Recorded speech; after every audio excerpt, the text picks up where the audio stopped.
Yo he osmene mo ta bul ba le. Iya. Kan dia komentar. Malo el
Malo tau ma we fia fini ka ngatong malo la Maria ho ek ka ma ha mata pure pe fokia ha tau fonua ka ngatong ko tau pe kuwa o kiai ai polokalama talanoa politikale o fa ho ko atu pe mihin I he wike ko to ape I he fia fini foki ko fia ke tai tai lere a Piveni Piukala ko tu ko ma polokalama ni hono tolu mo Piveni ko ma fa ho ko atu I he tau talanoa politikale ai ku ko mai fainga Maria fe fini o ku fafia ai lava ke te ke ata tai me o Piveni ke ka mai pe ko tai tai rei ko Piveni pe malo ta mai fe fini pe malo tu tai mi ke tau proclama talanoa politikale Alo tau lava Silvesta. ko ia Yo. ko ilo pe fokio ku lahe ngahi fatongia pe mo nga u ke frahoko pe me tonga ekin ta le fita ngahi nga fape fatongia nga we aho pe mo ngahi nga we ke pe ka ko fafia fa ka te awia ko nga ke fai talanoa mo ko e ngahi fai nga maria be ma ko nga ko ke ngata he he tau ataina ai talanoa mo ko I ngahi viu o ke talanoa ki ai ka o ku mahino au pito ai tu kunga ko ia hange pego na klave kia he ta fa proclama ki mua na ke kau ko he tahana na ofi au pito he pare mia malolo pe mo taimi ko na fa hoko ai pure anga ko na to ki na ta to si tu ami ai Pai ene pehe ko ilo yo ku lahi apito ngahi mea ia a wha politikare o ku kehanga i ko mahino i le rei i taimi ko te ofi pehe holo ai he seakare ko ia. Ka ko kore pe ke ta ki kamata mua mi he me tau me ngahi o ngong koe me tau koa timi. Me he koa timi ko ni ko koe i tonga e patoa. Ai au pehe foki e whiwhihu i ko ni ko koe o ape holo taini mi koe patoa a hai. Ko tina o si talanga ien hele te o koe ai kolope ai whakaukau koe ni koe patoa a hai. O kumaka unga foki ai whakaukau koe ni. Ko hinga foki koe tohi koe nai whakahoko. Pea tala hele te o hono tuusi ai konga. O mo meni meihe patoa. Ka koe patoa a hai iho wakai ko a koe.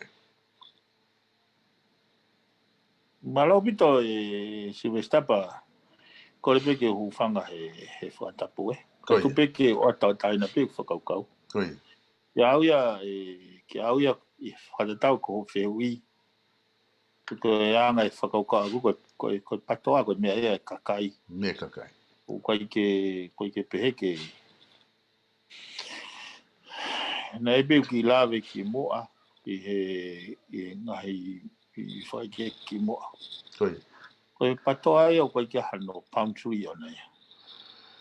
In fact, ko visione ai patoa o uinga e pureanga koe, o ahoni. O uinga e paremia ani ahoni. E koe foi ke au ia koe foi toka te rine. O koe ka pāti mano whaina. E ke i he context koe ho whakawhehui ke au koe ke ouna hatahai e patoa. Koe ke hange penia ka pake pe mai koe tui whakarisiane ai. koe, Ulahi ngai sia o nau tui whakarisiane. Ke he nau whonga ka nau tui whakarisiane. koe. Koe mea pango peho koe ke aha tahai. Koe ke aha. O ke whatonga e waha tahau ne pure i tui whakarisiane. Ikai. Ko ia, oku na tula pehe pe e whakaukawa ke patoa. Koe whai toka a te rine na whai laulau ai pari mea malolo. E mahino koe a aku. Koe, Ka whainga mea ne ke it's a common struggle e kakai. koe,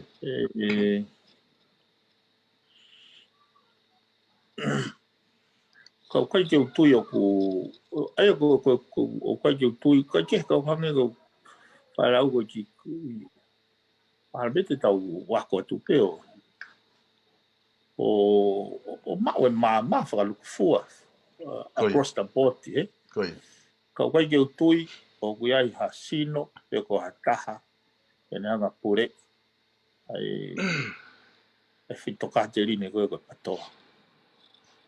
koe. Koe tu ufuke tai nimi e piven. O koe ke te pūre ni hataha e whakaukau. Ni oku tu hanga e apito ai koa team pe moe klopo. Na ke lawe ke ta programa whakaosi. Koe ki taimi, koe tiffing time pe nia, koe time pe nia, o hoko e whanki mea koe ni. Ka koutu o ki alu ia o ki whakalalahi whuke tai nimi. Ka koe, o uhinga pe ai whetoke ke ako ni ko tohi. Ko whai tohi koe nai whai. Ka koe whai tohi koe ni nai whai o ku ai ngai whakau ai o ku hanga he patoa he timio o mai. Ai koe ngai koe wai ngai whakau mahu inga ai o asi he tohi koe ni. O ngā o ku mahu inga ia pe ke o mai ho o whakau ki he konga koe ia. Ke lava ke whahatau wakai ki ai. Ko konga ina e tohi.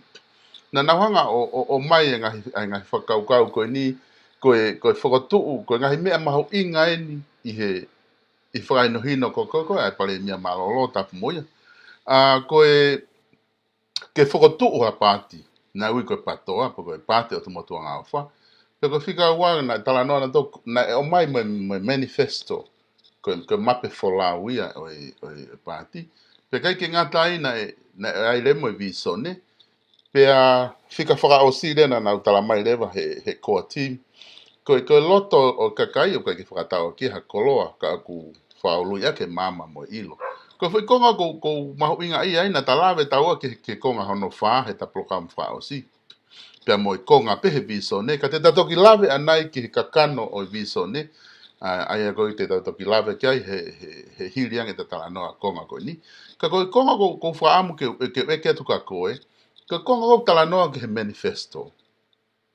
Ko ngaha ka konga ia ku whanonga uia o ku kwanga ko wakai ko ki whakaukau pe mo e whetohi aki mo talanoa ko ngahi o ngongo a viholo he mitia sosiale o ku kehe tamai ni ia na ka ia mea pehe ia ko manifesto ko tamai ni ko ai manifesto ko fehu ia ko na ia ha manifesto o na ke wakai ki ai he taimi na ke i ofi ai he tangata e ki na whatala noa tu ka koe ha manifesto pe koe pe na ta noa ve whakaluk fua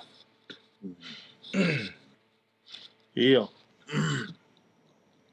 Malobi do Silvestre, koe manifesto, o ni fuafua, i historia ko ni fuafua o mai ki mamani, na mai tangata ko hiki la. Ai manifesto. koe O kai hanga ilo pena hanga fe hu mai ai manifesto i tohi wana o ke whamatara ki ai. koe He ku kai koe mea ia o mo oni ki au he anga mahino ka au ai whakaukau lolota akilisi ke ni ngau whapolitikare. koe Nai os mahino pia kia hike ke ne lava ia whau halao ke ne puke aki ai mate aki whonua koe moi wheilau lau. Nai mahino pia kia te ia koe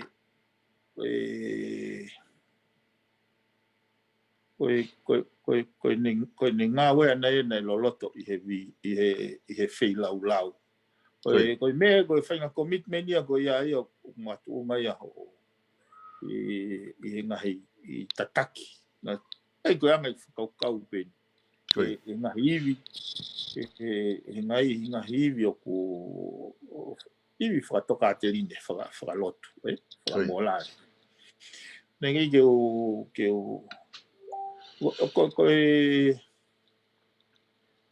mea koko o ngō i oku hei ilo masika ko whaamai pete nau lava o ki whamapopo whakarerei.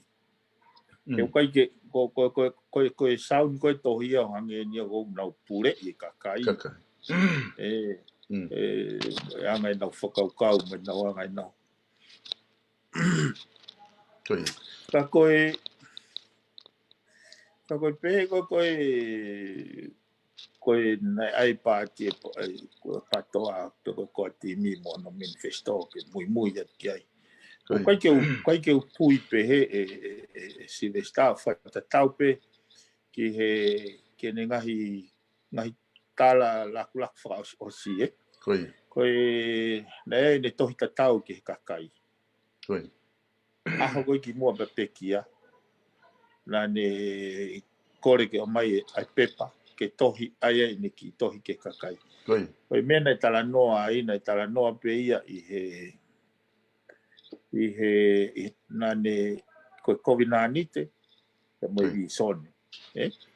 Ko ne COVID-19 nane fai toton, fai pau ki ai e muia ai vi sone na nau tui ki ai. Koe ilo. Me pango ka waike o whaamai e te naulawa pehe i koa timi he maloloko ne wharearea o whakafoki mai ai whalala mai poupou e kakai. Ko ne tu foki nai whakahaa foki he whakafofonga kotonga tapu wha e mā ten tapu e roel. Ai whakamatala koe ni i he mitia. Na e ki fo i taimi na e hangai he paremia malolo o ave ki na tolu ki he fei tu o ka ke mantua fei tu ma ko ha matata pe ko ha fei tu bo ha no fonga ata telefono ko ne i he na fei tu ko ne hi fo na na alo kemi ai pe ko taimia na na tala noa ai manifesto na ke kau he kemi ko ni pe na na ke mo ko he taimi ko ya Ika na folau au ia he tai ko ni. ko ya Ana awe a pe au ki ai ka nei ke ka mana tu Silvestar. ko ya Ko mea ko te rea ki e pau ke na whena pas pe mo mea o ku te whai. fai Eh? ko ya Ko me wafta fa, wafta nima, wafta aono, wafta fitu, wafta valu, wafta hiwa. Ma i kai ke ai ko foi taimia na pare mia agris. Ne ke usi au waha ha ni tokanga ki he ai pāti ko ya mono whakalau. Ko ha whainga mea, whahinga mea whekau aki. Pe hange ko tau hei ilo. He kai tau lava mau katoa ngahi tari. ngai tari Ka ko koe kana ku kau Silvestar no tautou o fonge pare mea whekau aki. ko Pea moha ngaso o tu. Te ria nā hoko ha mea ki ai. ko Eh? Ka koe taimo tau pia ko whakarea ki ai e mea koe ia. O ko sia ko no mata ku mamahi. O ku mata mamahi. ko Whanau kau pi mo e confuse. E mo tā fua po hai ni whakau kau. O kau hange ko whakatala noa ki moana ni tō rea pe o ton pe i he mama o i kau.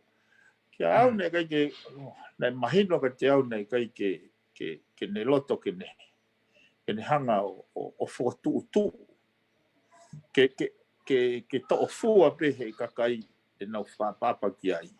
ko O oange ke kau hoko atu. O uhinga ka koe whamatara ka. ko Hange ka te au nei uhinga i pare mia. Ke nau hanga pe he kau whafofonga o eni ai whalala e kakai ke kina tolu.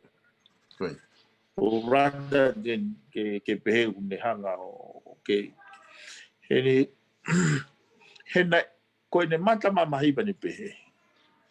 O ko tui koe mama ku e kabineti mo e kau whafofonga. Totonge nau lava. O whakamaa popo ki hatoko taha. Papa, nani ai rea koni, pau kai ke utoka ngau pe ko hai e taki anau tolu. Ke he ko hai taki anau tolu, na oange pōpō hange no mai ki te au. E oange ai ki ai.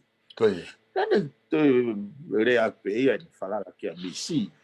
ko He koe ngahi waha taini mai koe ke. Me he waha, osi koe whiri wafta fitu, wafta havalu. Nani tautou whakatala noa mau pe ne māwhana e ne sio ka misi e ne whilau. E ne takai e ne hau e pongpongi. E mono o tokanga ke maa e whanua hiko e vewe. Hau ia he fitu o no pongpongo o takai hola misi e mo kau ngā oe. Nani tautou tala noa pe ke mau inga koe ke hifo kau whafofo ngā ki. O fike kakai mau inga ia lau whilau. O tai koe ne te ai koe ki tala noa mai ke whakau o mai hane whanga whotu. Kai ne ke sio gai o ku whie maari e gai. Koi. Piveni koe mea ku asi koe he tohi koe nei whakahoko he koa team. Na nau hanga rewa o whaka o tau pehe na nau hanga rewa o whakamao opo ke whakakau koe ni. Ka ia hataha pe kulupu o kumawahe me ngahi mōni i whakahino ko ia akilis pohiwa. E lau ia koe lavaki. Pe takihala e kakai. He kune mawahe e me toka te rinne koe visone. O tatawa e pepe koe haere o lahi. E nau tala koe kau mui ki nau tole patoa. Koe Ka mahalo ko whi whakau e ne kune hanga o whakahoko ko ke kakai. O koe ai tokolahi kuna loto mamahi a pito ai tokolahi mo meni kau mui. O ku una loto mamahi he I hono whakamahino ma koe whi whakau ko ni. Ka koe haho o wakai ki ai ke whaikonga ko ia.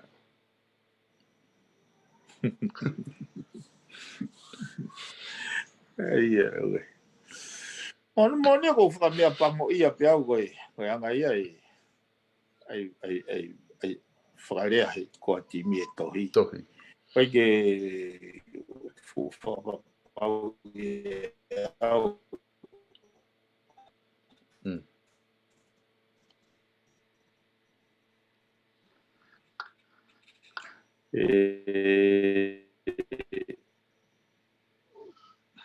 Kai ke. O hange pe ko plave koe mo patoa mo viso. Koe me pango pe koe anga whakapau hange kai ke. O ku konga whakia Silvestai whakaukau. Te withdraw me involved him. Kau lava me o si o le rei. He kono moni o ue pe mea tonu he kolopolo me nau me mumeni. Wai mea ko tui kuhala. Ta tau be mo ko atimi, wai mea tonu. Wai mea ko tui kuhala. Kai te kake o whio ano whakau kau I pe unau whakau whalufua moi mahu inga ai mo meni esa unity pe unau ono mafi no ene pe ane kai ke whakaitani ki ko tui ga mo tuani Silvestar. Neongo pe ke fe tau tui mo tau malo hinga mo tau wai anga ino nau ke ka to neongo ia. Ka ko pau ke tau fe kumi ki ha founga ke tau lava o wo ngata. Ko pau ia. He koe ha ai whakaitaniti ki he tau whakaukau kau hange whamanu. He koe whai, koe rea koe ako, koe whai lea, koe whare I wana ikia nei whai si suge me kau ako. Mea pe taha te ilo ai ko whanau ki mō tolu. Ka pau te mō whio whaaki, o ngata. Ko ai ko kuinga, ko ngai lauma, ko ngai elemeni whaitani ti ko au pau ke. Nea mai tau tō nou. Mea pāngo pe o kai ke o fie talanoa whakawhoi tui. Ka uki ai ngā sino whakawhoi tui o tupunga I la vea. Ai kau pou. And vice versa, both ways. Kau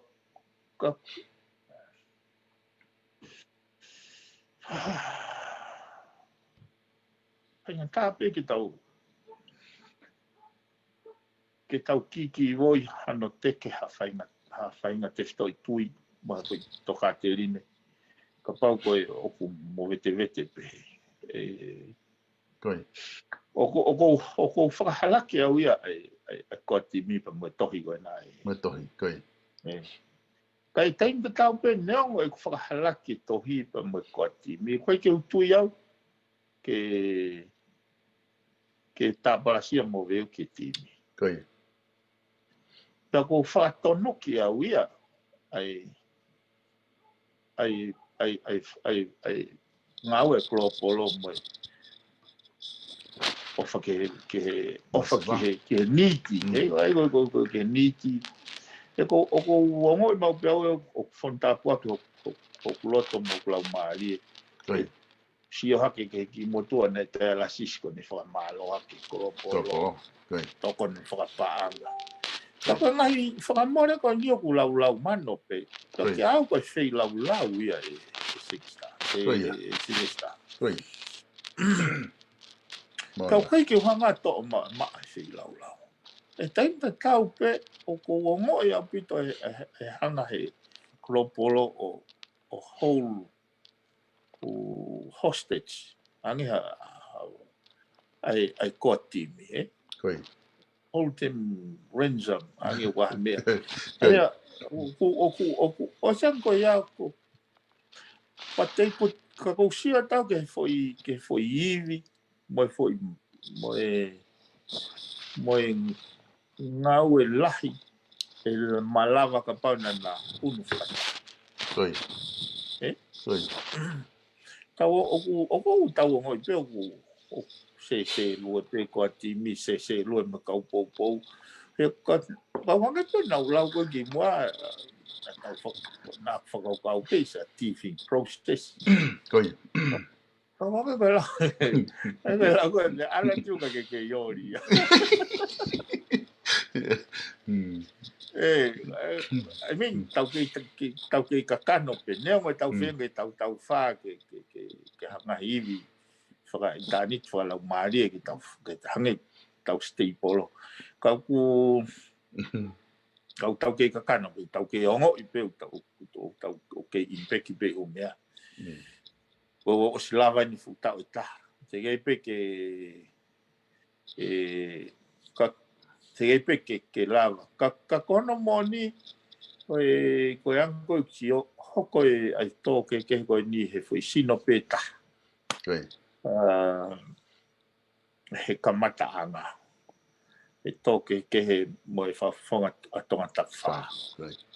Hangi ka te au ta pene o si hau a fa fonga to atonga tafa ko fa more. Kana hangi ka te au ne ke tali le ka po ai fonga di ko fa more.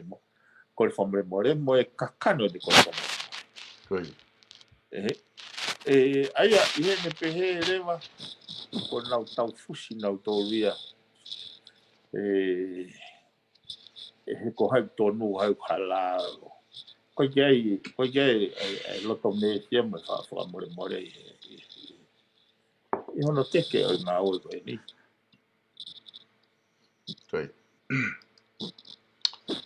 Ai, o ko hange foke, ne piveni mea koe, ko whakata koe ta maku, na behe peta tō ko whakakata ka kou.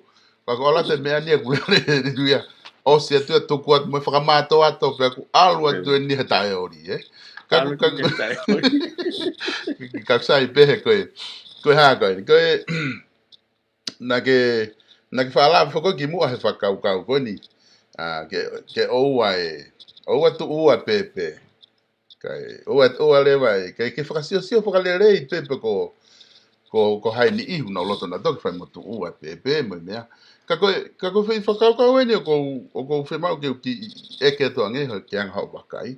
Koe neonga pe ke ilo pete ke futari e koe he koe whehu aku ia koe ngā ko siaos po hiva i he tongatapulo aki. Na u wakai hifo ke hufare na ne whakaha e ai he ne rea. Ma rea mawhana a siaosi pe mahino pe ai u whakau lahi he whatalanoa pe mo tokoni ke masi, waka whenga tokoni whokia kuongo a pito e taimi koko tokoni e langa whare me pehe ke ni ihi o kuna unofo tuku hausia pia au peka pongpongi ku na unofo he whare ku malu pe me kana wakai fo ke taimi ka na elea kwa se asi na ne pehe e whokia o malolo mi he ko tui maha kone winga e malolo mi he te mea whakatoko lahi kātoa ai movement ni mo nea. Ko ngā ko ne ongo i koe ai palopare ma hoko. Ka koku whehu ia aku ia e piveni uloaki. Ko taimi, o koe taimi lahi ia o kulau pape se au sia whai tu uni. He kusio koke ai, o kuloto lahi whiunga pita se au sia ke whai tu uni. Hange koni na loto e a koa team ke naona tok whare area tāpuni. Ta mai se au si ko whemau kakai ke ute walu, pa kai ke alu ia. Pea na e mea tahana e whemau ke haku. Ula pe se au sia whai tu uni pehe. Na fehui kai fehui ko ni ko tohi ko ni ko mo fai o ko mo tu fakata pe ko mo vete vete. Pena e tari mai sa ke te e tari ko ni na fa papa mai ko tohi ko ni ko mo tu fakata. It seems kam ka wi it's a worry ka. Ko nga he ku si ko ki ai ko mui me ko ne me a kula pe decide ko me e fe ma he kakai.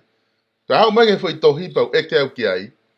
Pe ta mai sa ko na tu fakata he foi tohi. Ko ha na wa kai ki ai ko it's a worry e heksu atu kwa aku ki ta fak tu ke ka hala ku interpret ai whakalea se au si pe ko take in whamatala out of context Io ko tunga pele ngai soko ga se asi koi not everything is black and white koi ko issue ya but neongo pe ku sa ia pe ko ge sa ia when it comes ki kono fehu ia ai tu fataha ko pe ko tu e whaingata whaingata pe koi ka o mi fea ko ke fai ku tōni ki action ke ne fai koi ko tu fai mo fo pe ki ai winga koi ngai mga tōnga le rei pe ki ai hange pe ko na ke reisa ke be ko me ko ne patseti ko me ko ne koi foki ai CEO ya aya ko pango ko no moni fo ke si esta ko I'm giving enough room koi ke hongo whahai ke nau hanga o whakaukau e mitigation ke nau mitigate ai isio ke nau ke he kono winga ko winga o kai ke fu o tautai nai ke te toki e la go te toki tutu au pito ki hala whakawaka ko ka pa ki te se ma but right now but right now o kai ko se ma wa ko timi pe o kai ko se ma wa ko polo pe o kai ko se ma wa ku pe ko te se ma wa ta ko se ma ai kakai o ko no fu tokanga ke ko fala la kakai singsta sivista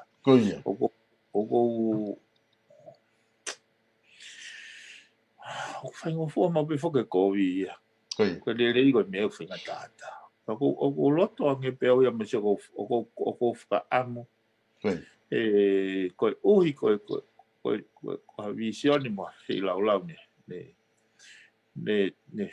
ne fai he taula ko ko ki vai ange me ko ni pe te la o set ma fai na o blawe nga interview ki mo a kilisi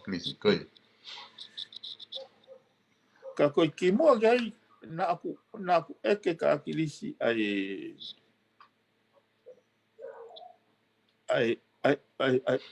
kamata anga o ene whakakaukau o ki he ngau e whakapolitikale. He kono winga hene kamata ki si. Kai talanoa a kilisi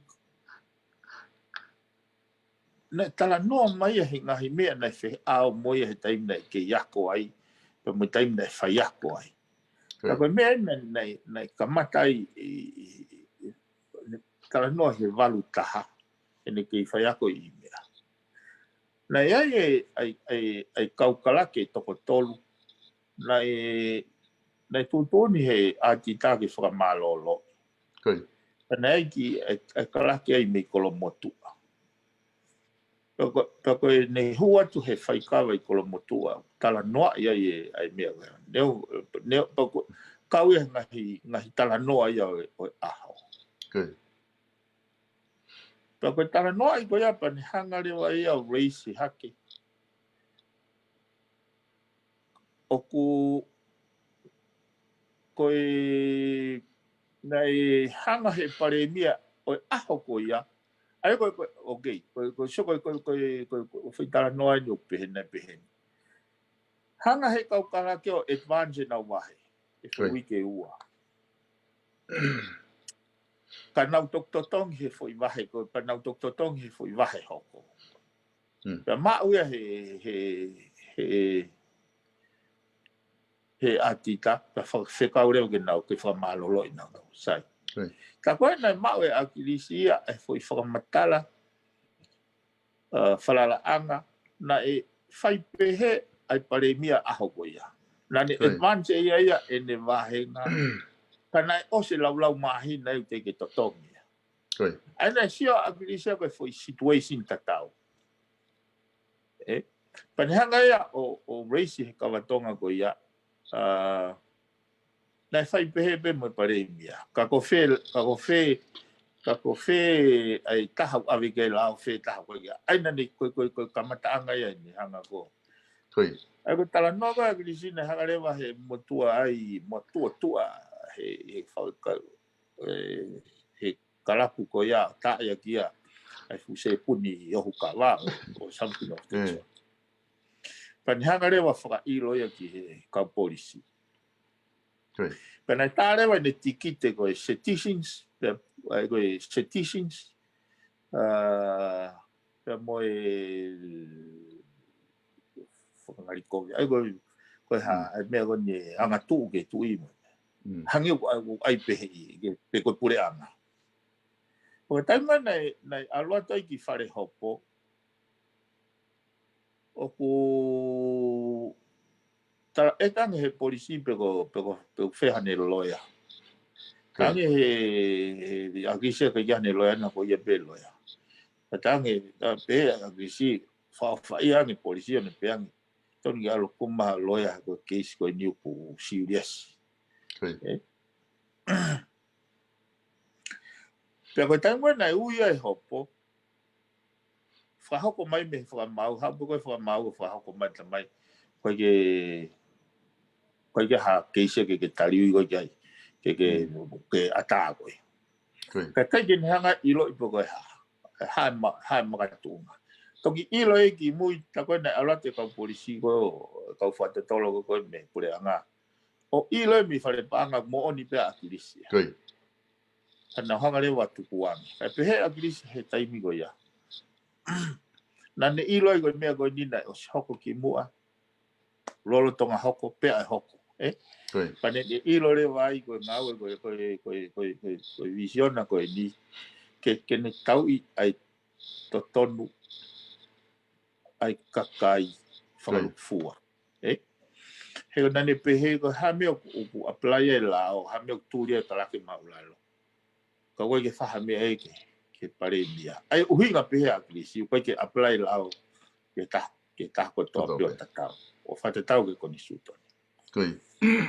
Ka matai ene teke whakapolitikare. Whakaukau i rewa e ia ke aluke o takilo tu o ke nau kamata ki polo kalama ko e matalafolau kai. O sei ni mai pe me valutaha a wai o turia me ngā ua hawai pe ke walu fitu. O toki hiri whare area, Uhinga whaka whatala noa koe ki ai ke tau whakaukau loloto. Nei kai ke uhinga ai pato ai pa moi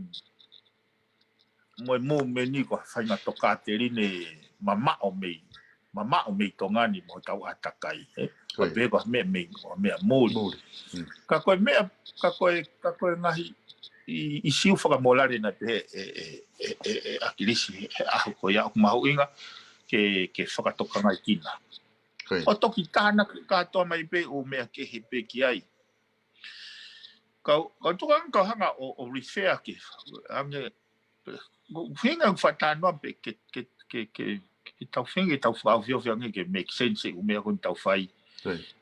Mo tau mahi no e na tula mea unfold ia tau tolu i mua. Ai whawhehu ia o akilisi he newspaper kon Island Magazine he taimi ko e hiwa noa. ako peaceful mua Koi.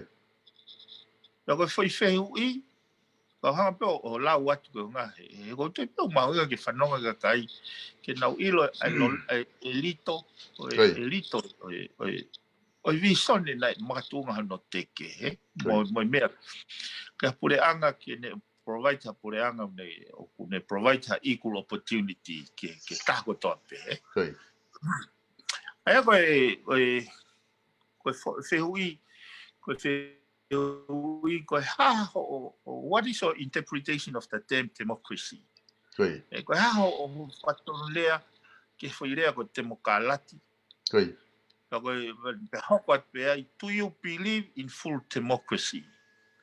O ku ke tui I demokalati kakato. Ai ko fe hu ia ko pe si ko tali na at least na fai ki ai. We are using the term democracy because there is no other way to describe exactly what we want. Tau ngau e ki pe ai foi rea ko demokalati he ko ke te aha foi rea ia ke ne hanga whakamatalai ai mea ko o tau whi mau. Pa ne hoko atua pehe. The concept of democracy has carried away the imagination of the people. But the essence of what we are striving for is accountability. Ai so o ne lawa bea fa matalai fa lelei. Ko e whakaukau ia o demokalati o carried away if imagination ia kakai. Ia uhinga una o mai kai toi ha mea ke o demokalati. Mono ngahi pore. Ka koe whakamabobo ka agilisi ia the essence of what we are striving for is accountability. Ai ko foi loloto ia ka vi so ne ko pure anga o taliui. Kamata pe taliui me hono fili he kakai a kau taki ke nao whakau mai tau tukau. Kamata e taliui. Every dollar that they spend, every decision that they make, kua pau ke nau taliui ke kakai whikawa mga mea ko ia. He makatuunga I e fili e kakai, ai pure anga hoko. Poko no te fili ki nau tolu. So ke whakamata, hoko te tali ko ia. And whatever you label it, te ke ui a koe ha whainga mea pe te ke ui aki. Mea pe o mahu inga I ki ai, there must be accountability. Ai a koe anga ni whakarea koe a koe Sylvester. Pe te tau pureanga whakatui whakonistu tone whakatemokalati pe koe ha no whainga. Kai ki tokanga I pe koe ha hono whahingoa koe whanua. Ke he pe ke ai whi lea koe taliu. Ke he koe foi mechanisms, pe koe foi essensia o viso ne hapure anga o taliui. Koe uhinga whoke whenga ki uhanga mahino I e umea koni Sylvester. Na lai hane mamafa akilis ke foi lawe o no, I hene mamafa ke ai pāti. Pe more hano taimi ke ai pāti, ke ai whainga konistu tone ai pāti. E ko uhinga koe anga koe whakaukau. Mea koe mahu inga ki akilisi. Ke koe pure anga koe ni o kune whakalere fo. No os mahino peka akilisi ke I tui pe tui, ke ho eiki pe ho eiki. Kai o mai e tari ui, ke tatau se tari ui a. Koe ke o mai o lalanga loto I he hono whakalere pure anga. Koe uhinga e whai lawe o no, mono mafa tuki. Ke uhinga ke lava ai foi accountability. Ko ila foi ai tu ko taimini motu accountability.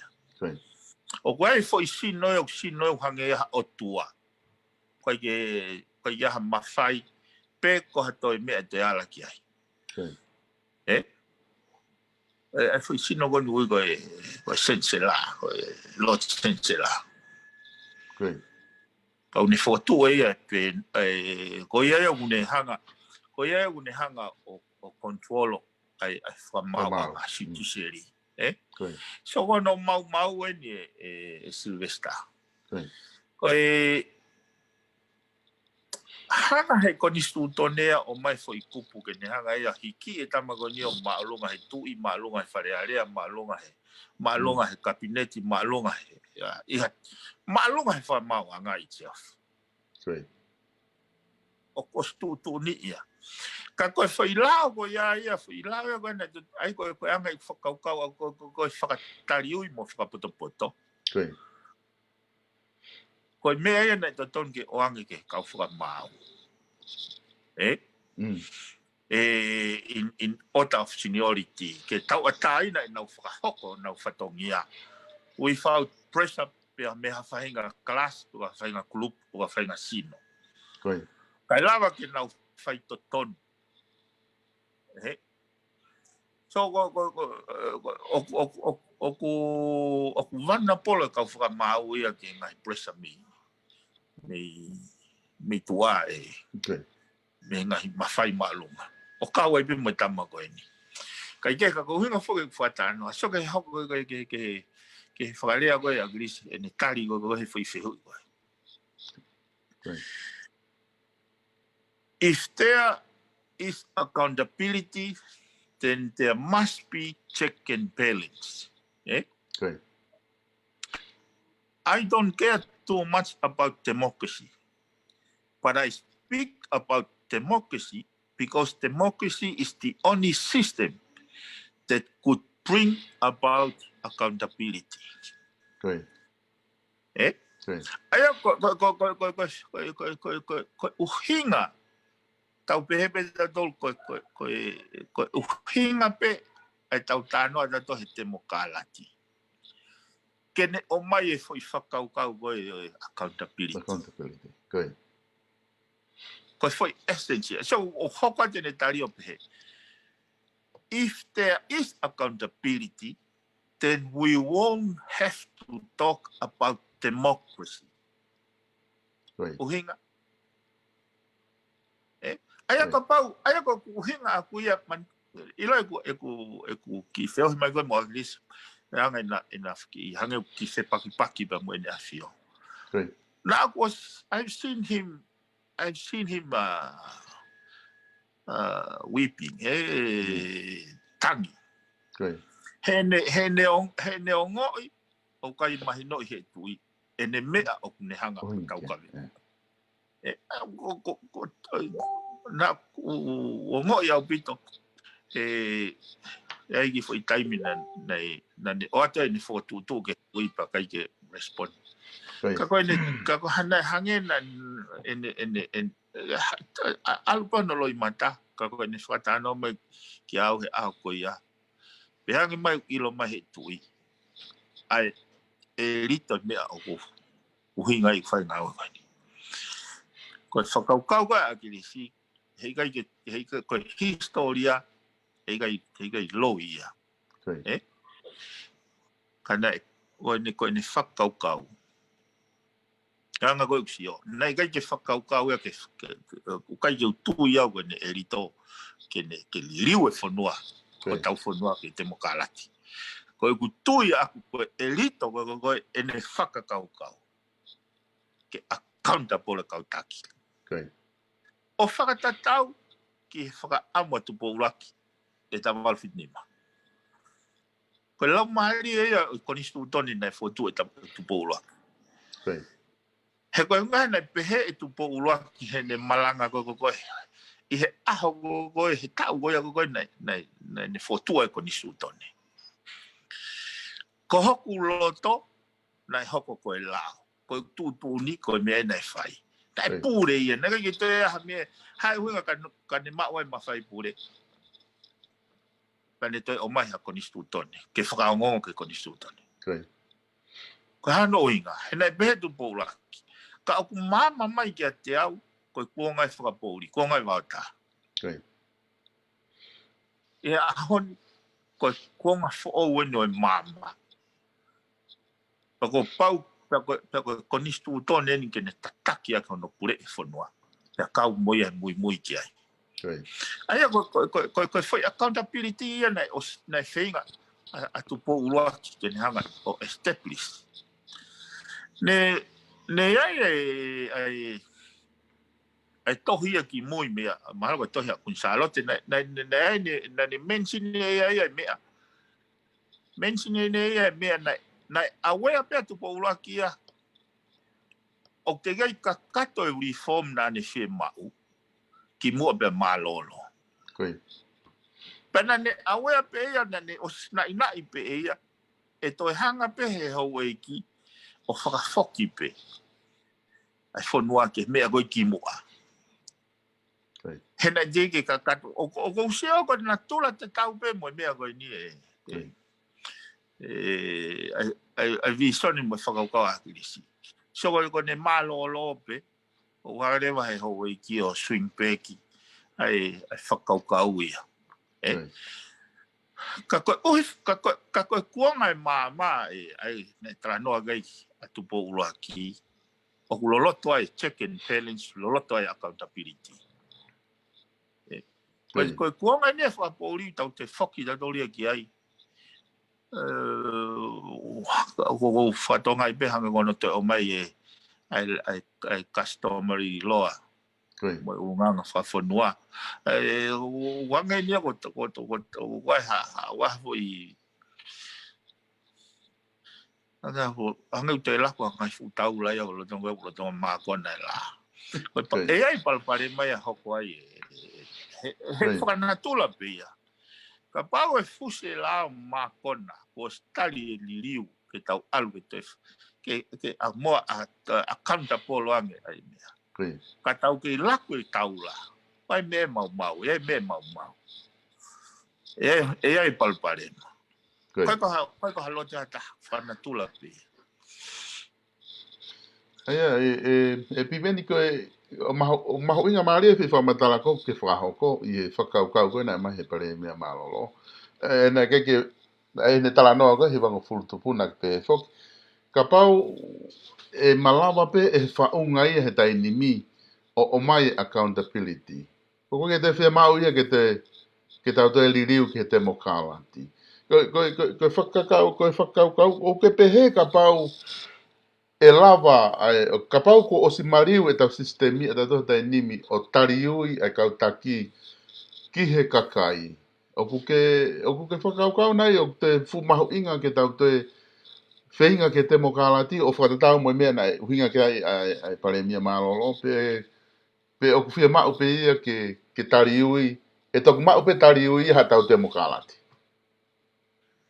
Ke awe lava pe ia o mau e tariui without full democracy. Ke au nega i utui nei. Mana tui ko hanga watanga e whakaukau koe ni pe tene o maha ki mama.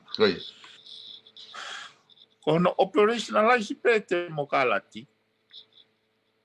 Ke kau whakapāti rewa. Tau aule ta toria o i nau mana tula i Republican. He kai will be no longer constitutional monarchy. Pana kai eu tu ia ko unga grisi ke ta mama. O ko sfa fofa pe constitutional monarchy. Ke awe mo anga whakaukau pe a aku. Me mahino ko a aku. Ka pau e tari re he o iki ke in place for mechanism accountability i he tau konistutone. A tari ui. Ko inga ko kuhinga ke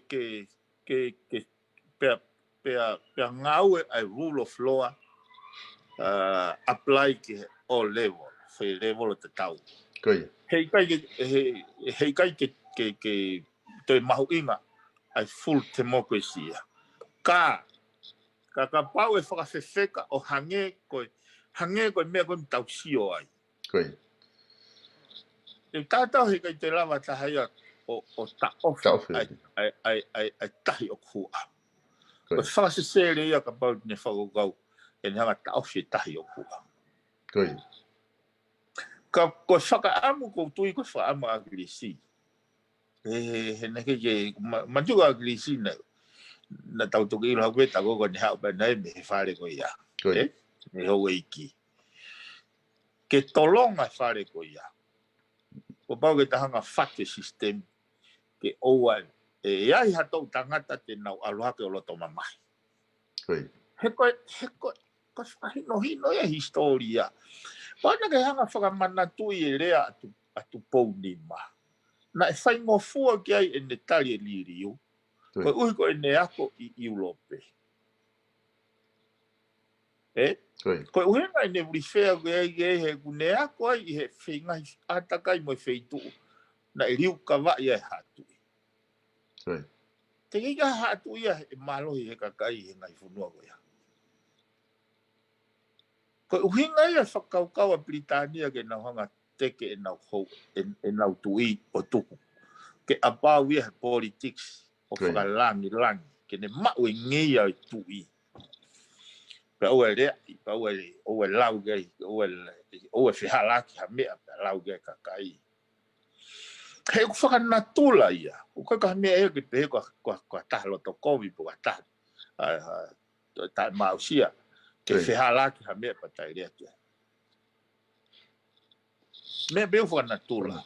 Konsei nisi o sanga o tuai whakanau aki tangata. Koe oku lahi apit he kai ki lawa o follow atu e uwhehu i koe ni ko mai he kau mamata. Kaku tatalanoa ki tafi ka veinga ko tariui. Koe tariui, mahu inga koe tariui mo mea. Oku ai kau mamata haini kuna to repeat mai whewhehu i koe ni, pero ulotu peki o hanga o atu. Ne pe aku ane personal pe ikai ka ulotu peki o atu ko ke apa ko tari hafenga fihu i pe la o to atu ka te ko tama he kau mamata una to repeat he whewhehu i koe ni, na e tariui hono whiri koe ke ngahi poate. Hoko ko tari kita he ngahi poate, pa ko tu o se ai pe ho tari ki ai. E pi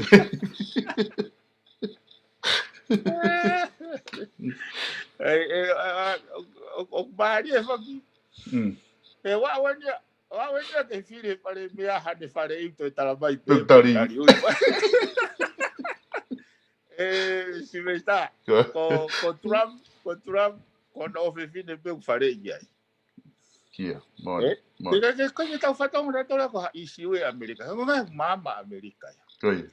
Te o atoa whakaukau ko ni si me está. Koe. Ko haia e alo tuwaki hataha ke hao whare i ai. Koe. Ko haia e alo e metai se pepa ko whema o hataha ke hao whare i au. Lolotonga ko ia, ko e whatongia ia o ou. Pe ko hao, awan ke hene PA, ko ne personal secretary. O ku kau me moia he lau ia ia kakai. Kakai. Ka koe ni e sengsta. O wai lau ia pehen. Koe great minds talk about ideas. Koe small minds talk about people. O ko whakaka amo au ia ke tau hiki tau taranoa mea kou au ngā. He ka pau e ke whehu ia e ku kau he poate. Nai kai ke uhinga, nai kai ke uhu mai peau o hangatonu o poate. Koe u isiu nai kai, okay. O rewa, se me kaka wai te koe koe. Koe palani koe ngō ngau e aki he ku teita, koe kika ni manoa e mahina, Ai o te tonga panga te au. Ka pau na ke totongi ai foi kika, foi palani tatau pe, ki mua pe au he kuhu koe ki mua ke uhu koe ke poate kei polo. Te ke totongi ta hafe e Silvesta. E nai panga e wanoa ke foi kika. Ko outcome e ku ngau he poate o panga e ua ai ke foi kika. Ko ngā ke whakakaukau pe ai.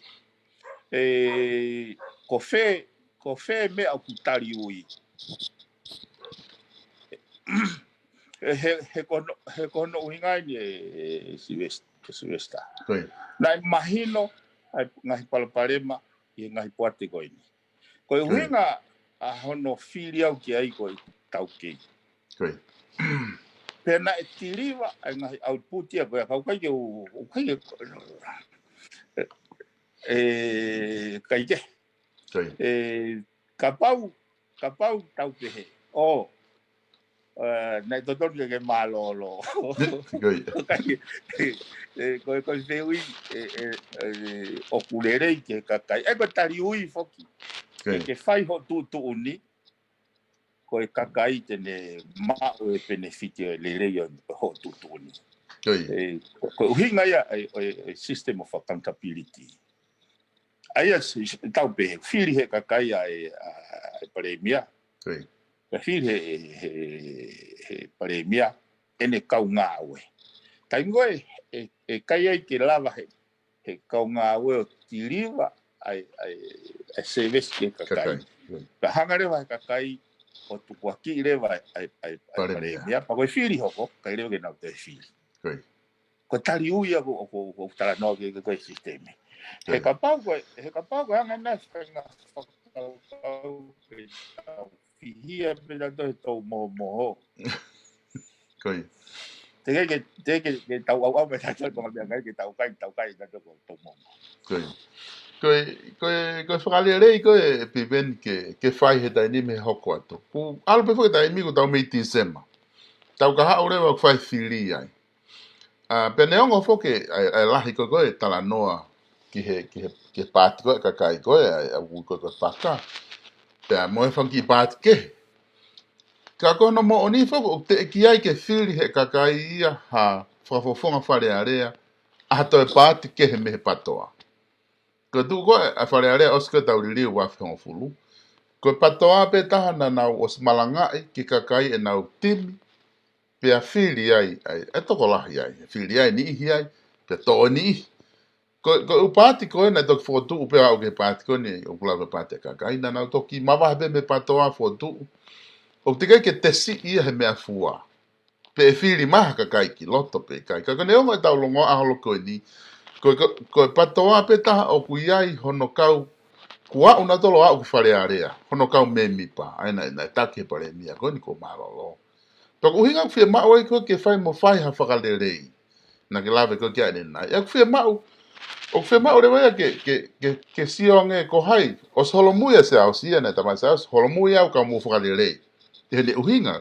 Pea mahino lerei bene whakau. Ko ke whai lau mo koe ke tamai teu. Te kai ke tue candidate au. Ka orewa ke whakalerei. Ko kuanga koe tui ko mo whai ngai ia.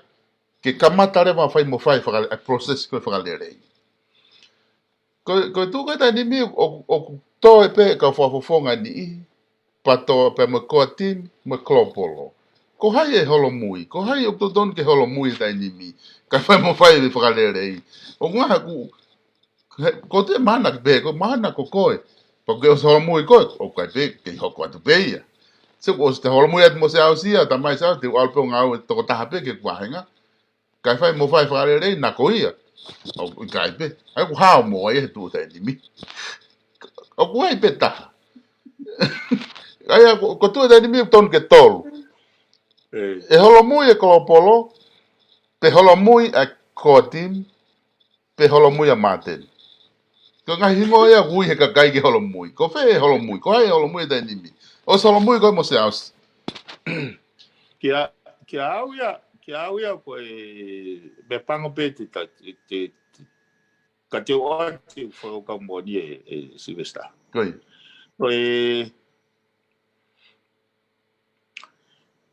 Koe kamata anga, koe Palapalema koe ni nei kamata me whawhonga toka tapwha. Koi. Pea koe tui, ka bau mahu inga ia whawhonga toka tapwha. I he pepe ko ne patoa. Koi. Whie mau ke hauia o... Whie mau ke ke hau ia ke kakai. Koi.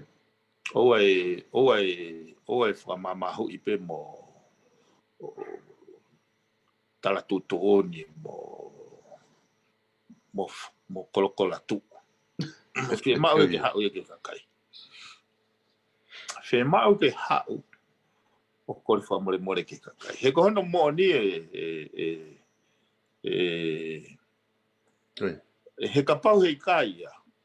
Hei kai pe te la whamapoponi.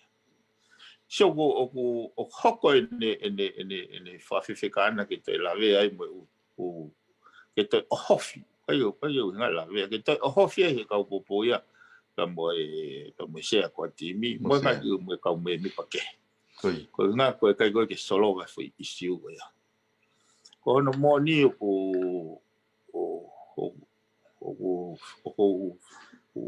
whamea pango pe. Hoko ngai mea koe ni. Toku mahino ka teo nei ai mga hilau mai ka teo ko wai I see beyond it. O mahu ingan te au ia I don't have any te pehe ke hau whainga interest I he outcome foi mea whapolitikare koe ni. Ka ia whainga interest. Ka ko o muna mahu inga ka teo mahalu pena ke oswhanongai he nau tautou rea ke mea koe ia he ko uhinga ku onge e whakapapa ta wheu ia ka akrisi ko e taimna ngawe he soala ini paula wasio ai ke whailau lau nei whai akrisi peo mahu inga ai ia akrisi hono sino mono lau maari mo ni ngawe nei whai nei makatunga pe nei kai pe ke ko toki hau pe eni ke akrisi he konga koe nei hua pare mia ka koe ki au o kai koe timi kai koe kolopolo koe ki kape koe whawhunga toa tawha kai ke uwhirea ki au mea ko ilo he ka ki au o ku mahuinga ka bau mahuinga ia ona whamau popo mo meni mo ngawe nei more ai iwi o akrisi mo ni fei lau pa mo kai ko akrisi o tape mo ka kai tola he o ku mauinga ke ne mau e haloto maulalo ka wa yo loto ke o fa foi tutui a ko hame ko lau he kai te tutu ai halfa ga leo ko os ai ngai iwi ko to pe hono whenga I whamapo. Ka katoki alua to kai ke toi lawa whamapo. Paurewa ke tauhanga to ngā o to ota me mea ko toa. O to ia uia o ko wai pe manaki lelei ka ku. Si vesta ko me ta ko felo to ke vai. O kera nega ke mei whai ngatai ke o tua ke ne fish pie pe ke mahiki pe ka Israeli mei ispite o alu ke whanua tarafa. Ka foi opsinia o whai ngatai. Ka hae hunga na ni hanga whakaheki nau tolui I loto toafa. Ai ko whihu ia ke ta hanga eke. O kai ke toi ke pepa mo mea mai. Hanga ksio. Ai ku o fia mau bia ke ai foi time ke ako ka ki ngata ako ka tama ka taki pe te ako pe mo ka muy foi time ko ia ka toki au ke fonua na toki lava pe au ia sio na time ko na ke mo ke sina ke lava sio ke malolo ke si pa sio ke volunteer kakai fei lau e u mela ko lava sio na matung ko me ko na mahino ko ka te au ko he ai feel hi pe mo ai mau inga ko ke akris ke hifo ka minister o tu Yesu e kakai kana lava fai tu lele te lava o talanoa he u fai tu ni lai fai he ka minister Ni kai ke kaule rei ke kakai. Ihe taimne nau pure anga. Te watu whatata uruaki. Whatata uruaki. Na ai foi ai tu oni ke hoko mai foi ke polo fika ua me Hawaii ki tongan. O tu ngana fai he cabinet ko na krisi. Kana whakawhalala pe a krisi ki he whale i na minista ako ia ako ia. Toki ilo ki mui o koe opsin whakapoto tahai. Ka kua si whakamore. Koe ka pau te ke he whakaukau haki ki he waka koe koe tongi aki. Nei whai tutoni ai cabinet pe koe ia. Ke whakatau e waka koe koe tongi aki. Nei whakatau he hongo fulu miliona. Koe ni ku tuak whakatau atu he taha miliona. Ai koe upe tisi sinia nei whai he kau minista. Kana e whalala a giris ke whare ina oang he ne kau minista. Kau kai ke kau ke kakai. So na hanga ko mea ko ne poate uhila. Nei tari he poate uhila ai 5 miliona ke langa ke whare kon ke whakatataha i kai utilities. O siange ko hufe whare ku whare te hongo full da miliona. E ko ngahi peti sisin sai. Ka ko kuhenga i whakatanoa mea ko ni seng stahe ku lolota me palpale mai mea tau lava siuki ai. Ka pau nei lava he kau minista tui e su e kakai. Ki mua una o ke sea whai tūtoni. Nei kai ke nau mei tō he ngahi me ngahi. Me kau su. Me ngahi stakeholder. Hau pe hataha wahane whainga interest o whahuhu. Ka kau e mea nei whainga ki riske ni hanga whamau popo u mea ngā. Nei whoturewa mea, nei whoturewa e mea gui ki steering, cabinet steering committee. Ke o mai pepa kabineti o awe o veti. Pe invite kau technical expert ki ai. Ke raki veti. Ke osiange o kunau whai tutuni o makatu mahino. O whai tutuni ko koe mei mua e Silvestar. O whakalawelawe peki ai. O whemau pe ha minista hane whai pepa kabineti. O ka holo pehe he kau ngā minista ko pepa kabineti ena. Te whahua ta pong. Pa mana tui ko whainga atakai ko iau. Malohe whetokai aki ia. Ka koe o kuia ai interest kehe ia. Koe ko interest e kakai o kui loto he whi pepa kabineti. Ka koe ui koe tauhi wā mo se mamai aki. Ka kai koe ke toi loto hatahaia ke school tanais hamea. Ke nau mahi noi ai tutune o nau whai. Ka koe talu katoa e umea koe ni e Silvestar. Te ia hatahaia e whole accountable. Ke upeti sisingoia.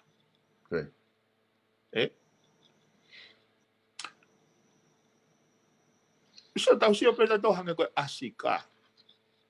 Te ia hatahaia i he whai tūtun me kabineti. Ke whakatau e waka koe ia. E whole accountable. Koe waka koe ne tongi aki. Ko hono moa ni ka pau te mō whakakau le rei. Koe cost katoa u mea koe ni. O ku fua katoa pe he kakai. Whafua he ono miliona koe ni pa anga nei awo o ria ke ki fwoi tiwaisi i loto tahi. Ono miliona ko fare fia de taulava la o langa mai masiva. Ko foi ono miliona ko te whakapapawa i ho fonua loto. Hei kai toi aunga foi ono miliona ko ki haka ko fonua. Ko foi ono miliona ko no lipe am whakangoto aike. Ko foi lipe, lakupe. Ko ke kapau e fie mau ke aunga ono miliona ko tonga li loto tai. Pau i tau te whamore tau tolu mai whanoa o fie ni mano miliona. Ego kuhinga tuia talanoa. Ai mauinga koe whamao popo. Mauinga tariui ke o mai ke whunga pure e whanua. Pe koe hanga koe laa kisi. Pe koe pure i whakatui. Pe pure i whakonistu tetu. Pe pure i whakatemukalaki. Koe whui mea beu tongangi ego tariui pe. Once of existe tariui ia. Ui to hoa e koe temukalaki koe pure whakatui. Ka pau fuke ke o mai foi system tariui koe ia. I he konistu tone mo lao. Mea pango koe anga tui tau konistu tone motu tariui. O te ulawa a Talanoa ke umot koe ia. Ko ti mahala taim ke hea. Ko uhinga koe ne mahu inga e foi lao no kene hanga o operationalize foi accountability mechanism. Tariui. Aia koe e pipeni koe lotonga koe ne ho e tai he na te tāna puke kei polo o ku te ai hao ilo ki he tūkunga koe ia mo ua koe ia ain ka koko ku o mai ke totongi e tonga o ko te sai totonga ke nau totongi ai mea ka ngau e ake foi mea koe tarifaki pe o ku totongi pe ia kai more pe fi paanga ia e fiha koe ia taha wha ma puke wau taha wha miliona puke fiha koe ia. Ko no moni ana ia ko foi whakana whala me wa ge more hasili Ke more ia. Ko foi project ia ko na veti mai a me he tonga kei polo. Ko solution ia moving forward mo kuanga teknologia mo ta'awi teknologia. Ko uhinga pe ho ha mai ka mea he ko ngai kun os launch na un satellite was deployed. Kana tau kau he saini, kana tau kau he express tau interest ki ai he pena o mai ai discount ko nga ko tau mo ki foi project. Mana toi na e isi o pe na saini atu I wata. Ka ki hau na ko silea pia mea ko ni ki mua ka pau ko ne saini o kai ki mawhai whakapure angai. Hawana wai ki tau ho haki ai. Ko kui ngai e Silvesta ke te mamanga pega kakai. Koe contract ko na saini ai a tonga ni pa moe Pacific. Kai moe Pacific game. Pe hanga foki he pare mia malolo kanseri hono hosi. Pe ore wa ka mea ko ni ke whaka ilo. Mea pango na o mai konture kia o ke hasino whakalao e na saini. Ko hame na hoko. Na ili e whamau he kapawewe. Ko uhinga ko johanga ilo ko uhinga na longoa ai e whanua I he kasifiki. Ka pau na tai whakalao ko hasino whakalao e sino ko na alu o saini. Ka koe konga pea e fo a ngā ue e Silvesta. Ka pau te tauranga ha whare kulahi. Wai ono ngahi koe haka mea koe scaffold. Ka pai langa ki o lunga. A ui ngai koe whare ia. Koe nau. Koe ngai konga pea. Koe nau ke langa ke whare. Ka ukai koe whare scaffold ingi mo mea koe ia. Kau pena pana ala tu wata saini pe ko contract pe ko express of interest pe ko ha ka we kai ko ha kai ko me ai na te kai whakakato ka no moni ko me alia to ton ke whakakato ko me ko ke pe e to tonge ta fa miliona pe more ta fa miliona we I kai o ku fie ma we fa more ta fa miliona ko ui ko ngahi klanga nga we whaka teknologia o rolodong whaka ko funuan wai I trade wai e-commerce wai e-government wai e-health I kai mo oni o me ka pau he kai ke in place connectivity kai ke mo oni o me ko ta taimi ko tu mahalo o se ta taimi o ma fana ta talanoa ka ko lota pe ke ki fra os ya ki ha o bakai ke pure anga o ku ne ko pe ta talanoa I he patoa pe menga hi me ko taimi ka ko mana ko pe fo ke taimi ma o ha fa maria ke ta to si o pe fo ke pure anga ke nga ko no fa he pure anga he taimi oku ke whakakauka oku iai ai na tula tari iui ki he kakai e ngahi ngāwe ku nau whakako he ngahi langa moe na nau o ki eua o whakia e nau e mea pia li ake whare are ai he hamoni te ku nau eua nau tolo o tuku wakai he COVID tahi mabu ea ko anga ho wakai ko ta apply e ne tari iui ki he pure anga mo tuku hau e whonu ai kakai ke unga ke ta fa o sia ke ta no he po ni ko nga ke ko ha o bakai ke tari u fa he pure anga ta ni mi wage ho lau kore fra lava ko e mo to ko ka nga api ko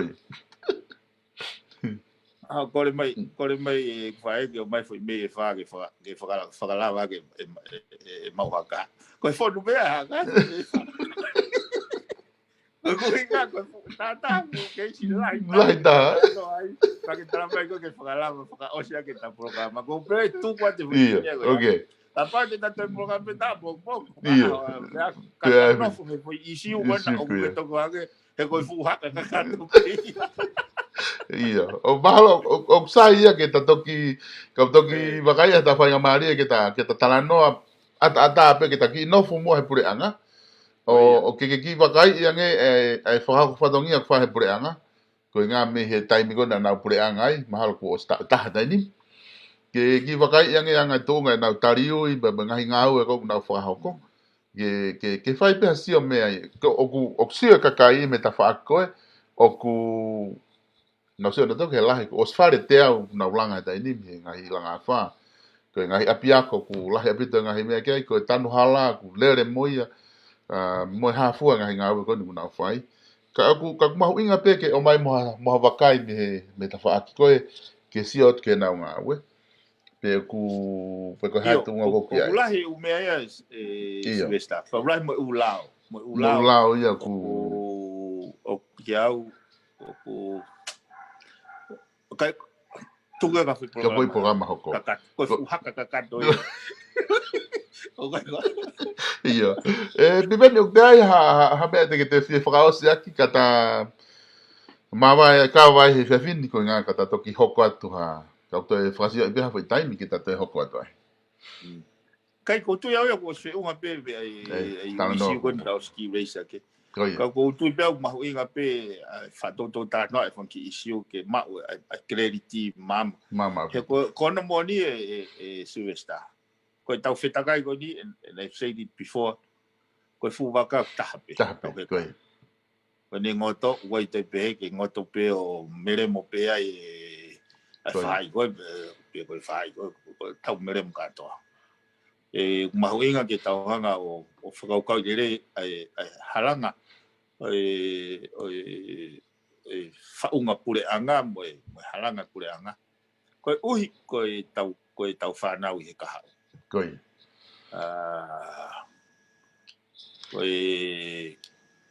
ka pau te tau tukuangi ke alu he tai pau iha whainga whaunga o subjective pa o dipeni ia he mesi o kau mawhai mai hala whanonga. Pai eu tui whakapato. Kau mahu inga te kau mahu inga ke tau ke kapau te toki whutuga taimi. E ta toki polokarama he pureanga la lolo tonga mo e whaunga koe mo anga.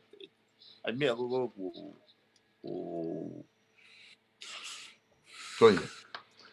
te tau lava. He kono moni ko s whanau peo tua kakai aka mai mama. Ka no mau foko tau mai foko o lahi u me ai he talanga I o kulanga ke tau fehia ka hiri an ko ya ko me ko te e fai mai fai go sai ke fai go me fai go sai fai go ka ko na o si feitanga pena do o kai pe ke o mahu inga ia e si vesta ke no foi tu gata o fa no pe o tala no mai ko me o la mai ka o me ko ke mahu inga ka that's no value ya ko he hange pe ko hange fa nga me ko ta no ko fa mo na do ko na we fa ko no moni mau inga ke kakai ke nau sio whakaluku fua whakapoto ke heko tau pure anga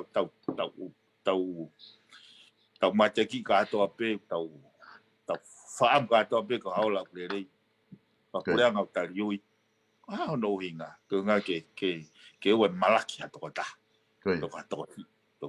toka niis I he ngai whakaukau pe ka ko usio ko mauloloa o pe ke ta fiu ngai ka ke toki foi haka ko he ko haka ka ia ko haka ko tamani o ka ke loto ke mohe ku ne tramai o ne kore mai ia ka o please ko le ka Piveni foi io pepe ikai ka pa loto ka kai ke nau ke te hapo ko candidate ke fili fare re ta ka ha u ke o sta mai ko te ke holo mui ko fi ma ta ha ko ni ke ta mai io mai pe ko pe ikai ka pa loto to ko lahi ke candidate pe te ke te loto pe ke candidate pe ikai io te ufai ke loto ka kai koi ka me aku mau inga te au ke aunga tau si me ta ko hinga o kuai ko loto I whakau ke aunga tau whakahoko whatongia pau ke tau laki whakamapopo kai ka pau I kai ia ka pai kai ke lava I mean te ulava pe o alu whinga ki utoki whare area ia te au pe pa ulava pe he taha pe alu whinga toki whare area ia te ia pe kau kai whakau ia Silvesta ko whakau o mahu inga ke hu kau whawhunga ki whare area mo whaunga ke malua whalala kakai he kou whatua te mea koe nipa ko mea koe nihi kai peke toi hei kai toi osi whatau hosi ka pau hei kai ke tau hanga whakamao popo kakai mo meni tua he pure anga taimi ni he ka pai toi takai maha kau tamai hita whaki o te hua peke ki ke kau tamu oio o toi o tira na toha fui ha mei hosi o kanolere yange ko whainga wana piriti a ko sio whakamā ke whonuan. So mai mea kou lau maari e kon ko sio ko I misi mo whakatātā sio ke whaunga anga alu tau pure anga. O tānoa koe ka siutasi. Na no wholope mo sisu mo ne kau ako. Ko whai talanoa koe a koe whai I misi a ko sio ai.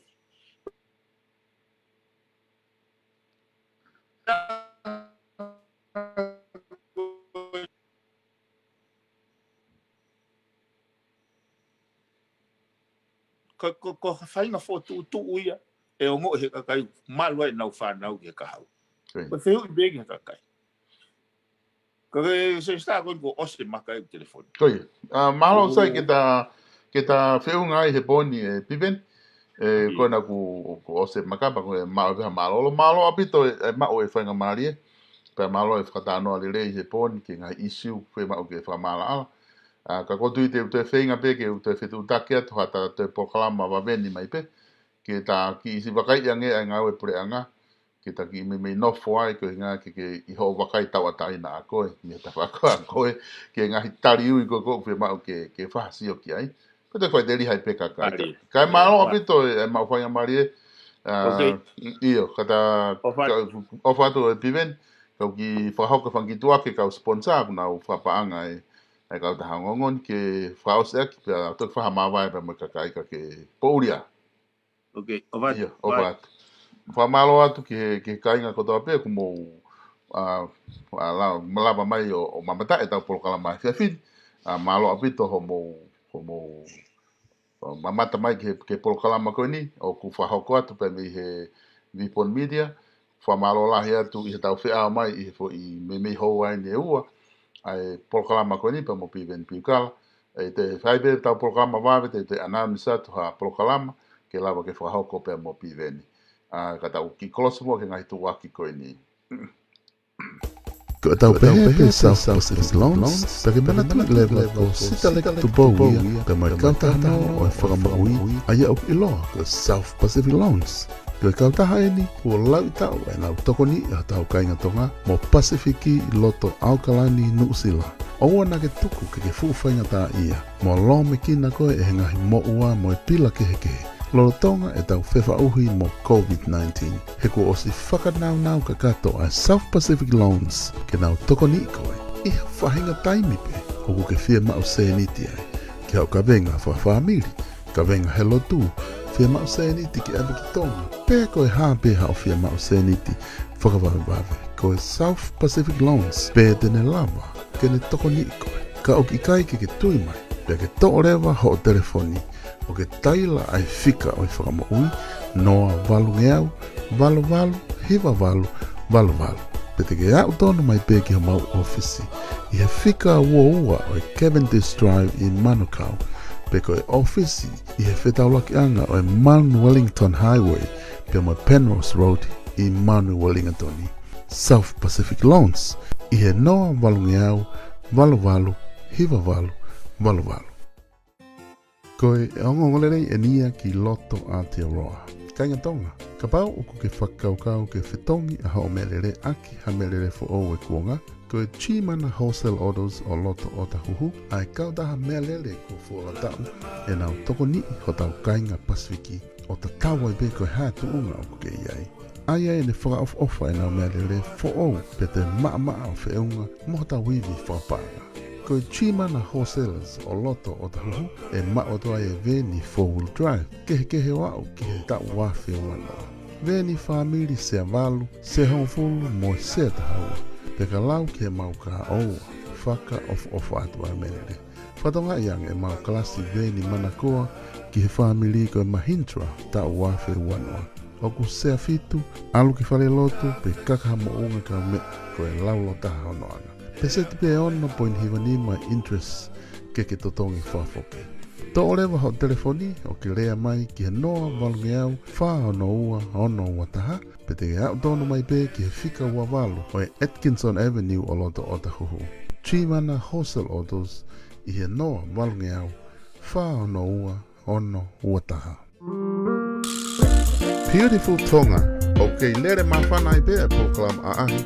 Mo whakamaakolo ai Beautiful Tonga I he o tongani. I kai ngata ai ka whai pōpōwangi e he kakai o ngahi tukui kolo. O tatau pe me niua o a o mai ki tonga tapuni. Ai ahi kolo tonga whaka ofa tahu ke maa mo matawa mau pe. Toku kawe inga aki foki e tak mamata ai Beautiful Tonga ke whaka ai mo whakai via kakai. Pe mangahi whamiri he ngahi kolo ke tau tō ai ngahi akau mpakara. Matala I akau mo akau tupua pe ke tauhi. Ke maa mau pe mo lanu mata ho tau ngahi atu. Ke konga pe ia e tau whakamalo sino mo ilerei ke tau huo, tafi, pea hiko veve I tau ngahi api ke maa mau pe, pea ke tau latai mo manawa I ea o maa mo fo o. Nako I whanau ke whanawhana mau pe ki mu ai mau mea takoni, kai lava ke tau mo ilerei, mo hao me ngahi mahaki tau te fito, ki he COVID tahiwa o ka o mai. Ka o mai ke tau Beautiful Tonga, pea tau hike maa mo lanu mata mau pe, he koe tonga ia o tau lau kau mo pore ai.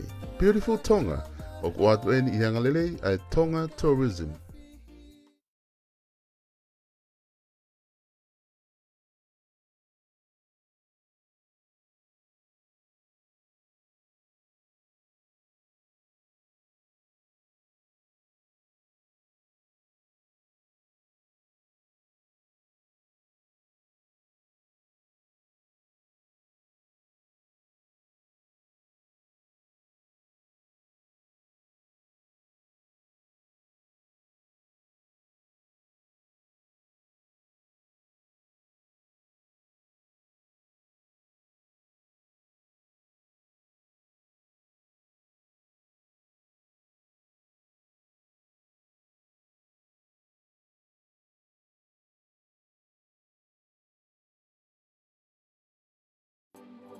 whakakau-kau Kae tuku ke fuasi e ta whakapapau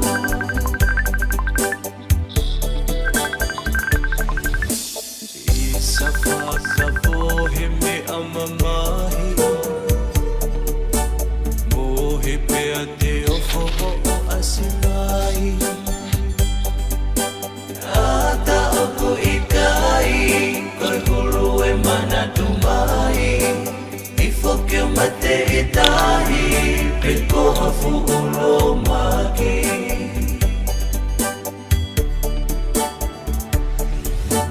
Lubasi e sinonimo e atamai Luba ke faiteli hakiai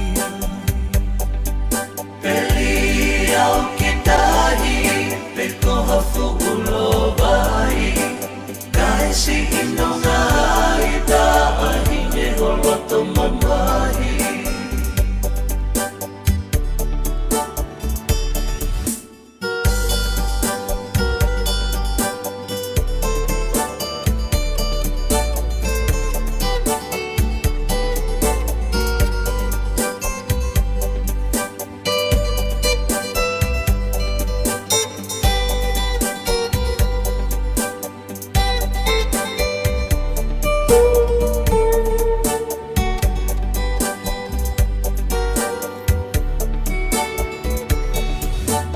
Isa si ifui kumahiki Uafu kovuna ni duulai Matangi fanga ihesi Katapusi ipaluki Mahito akike ilaw Ia mai hokumamahi